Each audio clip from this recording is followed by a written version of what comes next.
दोस्तों, स्वागत है आपका एक बार फिर से आपके अपने YouTube channel rise with Ravi पे। और अब मैं आपके साथ जुड़ गया हूं नए सेशन में, जिसमें हम लोग प्रैक्टिस करेंगे उत्तर प्रदेश पुलिस एग्जामिनेशन जो कांस्टेबल के लिए होगा और एसएससी जीडी एग्जामिनेशन के मैथ्स का प्रैक्टिस सेट नंबर 9। ठीक है, सो आइए स्टार्ट करते हैं।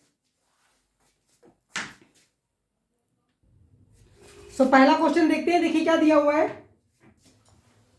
एक कक्षा में 16 स्टूडेंट्स यानी विद्यार्थियों की औसत ऊंचाई 142 सेंटीमीटर है। यदि शिक्षक की ऊंचाई को भी शामिल कर लिया जाए तो औसत 1 सेंटीमीटर बढ़ जाता है। शिक्षक की ऊंचाई कितनी है? ठीक है, तो हमें शिक्षक की ऊंचाई बतानी है, उसकी हाइट बतानी है। तो देखिए कुछ नहीं करना है, हम जानते हैं स्टूडेंट कितने हैं,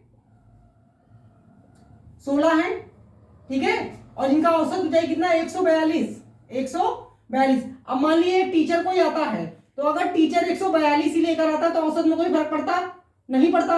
लेकिन उसने कहा है औसत 1 बढ़ गया। अगर औसत 1 बढ़ गया तो इसका मतलब औसत कितना हो गया? 143 हो गया।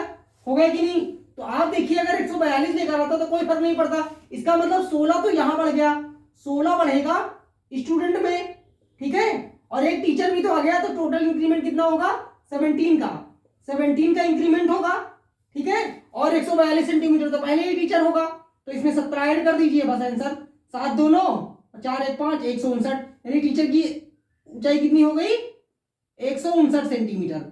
ठीक है, that means option number A is the right answer. 1 देख लीजिए।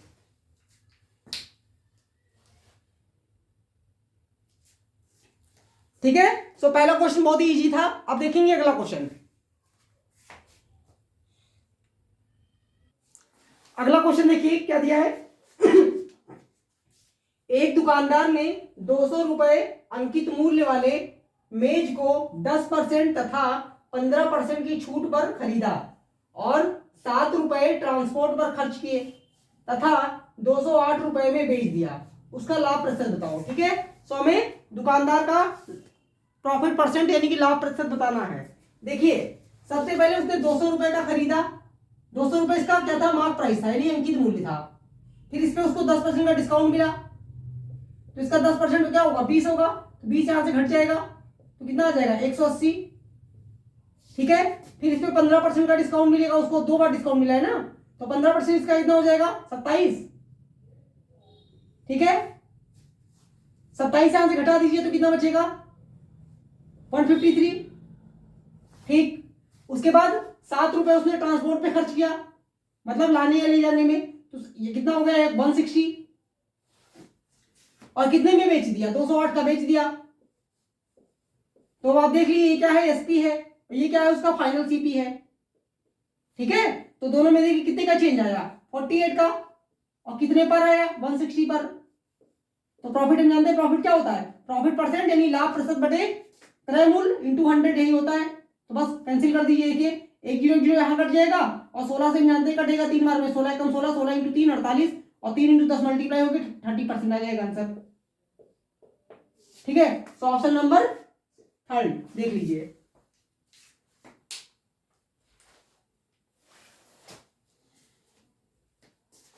ठीक है, समझ में आ रहा है आप लोग को? अब देखेंगे अगला क्वेश्चन। सो अगला क्वेश्चन देखते हैं। देखिए क्या दिया है। पाइप ए तथा बी किसी टैंक को क्रमशः 10 तथा 8 घंटे में भरते हैं। एक निश्चित समय के बाद ए को बंद कर दिया जाता है, यानी पाइप ए बंद कर दिया जाता है। अब टैंक को पूरा भरने में 6 घंटे का समय लगता है।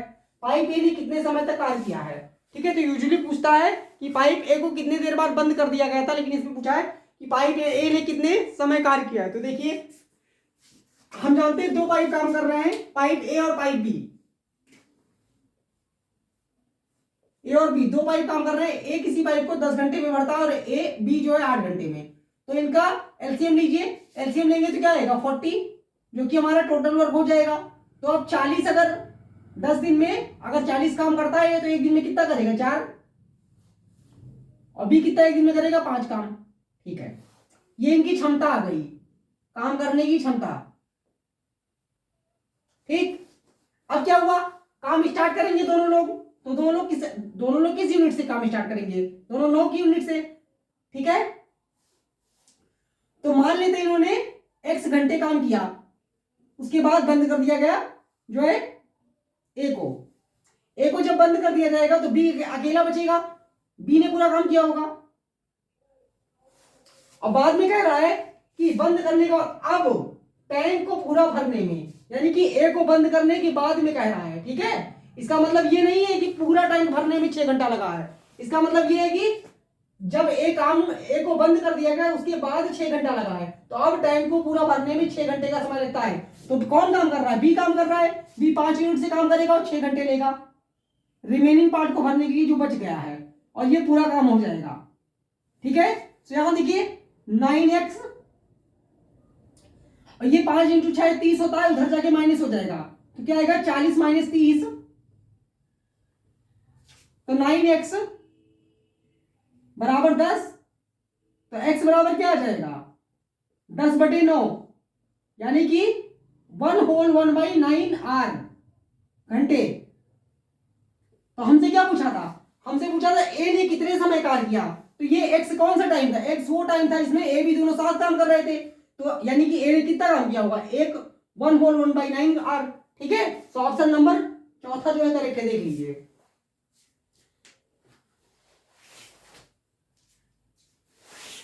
समझ में आया? ठीक है। अब देखेंगे अगला क्वेश्चन। अगला क्वेश्चन देखिए क्या दिया है।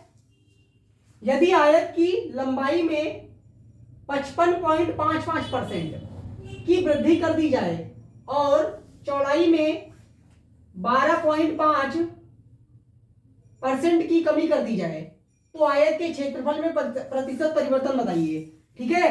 तो लंबाई में कितना चेंज किया जा रहा है? लंबाई में इंक्रीमेंट किया जा रहा है 55.55% का, ठीक है। और चौड़ाई में क्या किया जा रहा है? ब्रेथ में माइनस किया जा रहा है 12.5% का, डिक्रीमेंट किया जा रहा है, ठीक है। तो देखिए सबसे पहले तो हमें ये निकालना पड़ेगा कि 55.55% होता क्या है। तो आप जानते हैं, मैंने परसेंटेज वाले लेक्चर में बताया था कि जो है 1/9 क्या होता है? 1/9 होता है 11.11%, ठीक है। या आप ऐसे भी कर सकते हैं 11.11% क्या होता है? ये होता है 1/9, ठीक है। तो आप देखिए इसको अगर मैं 11.11% को 5 से मल्टीप्लाई कर दूं तो ये बन जाएगा 55.5%। हाँ, तो इसका मतलब कि जो 55.5% दे रखा है, ये 55.5%, ये क्या है? ये 5/9 है, ये क्या है?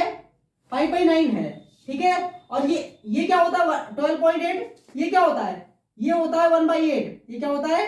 1/8 होता है, ठीक है। सो बस अब इसी को हमें सॉल्व करना है, हमें पता चल चुका है। तो देखिए लेंथ और ब्रेथ, यहां मैं ये लिख रहा हूं, यहां में भी, ठीक है। सो मान लेते हैं पहले यल कितना था? पहले 9 था, 5 बढ़ गया, पहले 9 था और 5 बढ़ गया तो कितना हो गया? 14, ठीक है। और ब्रेथ पहले कितना था? 8 था, और एक कम होने के बाद क्योंकि यहाँ डिक्रीमेंट हुआ है, देखिए माइनस का साइन लगा है, तो ये 7 हो जाएगा। तो देख लीजिए चेंज कितने। अब हम जानते हैं एरिया क्या होता है? क्षेत्रफल होता है लंबाई गुणे चौड़ाई, तो मल्टीप्लाई कर दिए 9 × 72 और यहाँ 14 × 7 = 98, ठीक है। अब देखिए कितने का चेंज आया है। आप थोड़ा कैंसिल कर दीजिए, छोटा हो जाएगा, 2 से काट दीजिए 36, 2 से काट दीजिए 49। तो अगर आप देखेंगे चेंज कितने का आया? चेंज आया है 13 यूनिट का, और कितने पे आया है? 36 पे, इंटू 100। ये करेंगे तो आंसर आ जाएगा।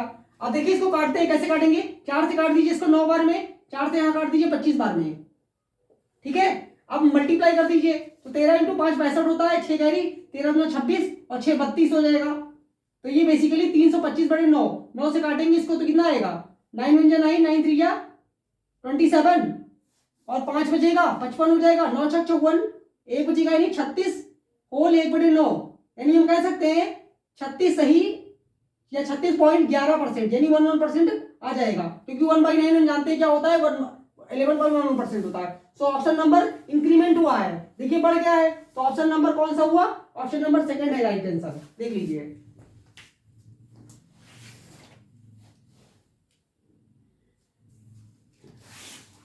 ठीक है, समझ में आ रहा है? अब देखेंगे अगला क्वेश्चन।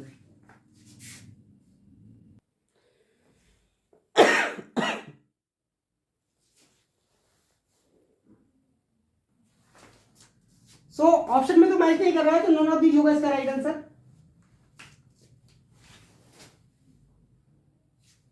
ठीक है।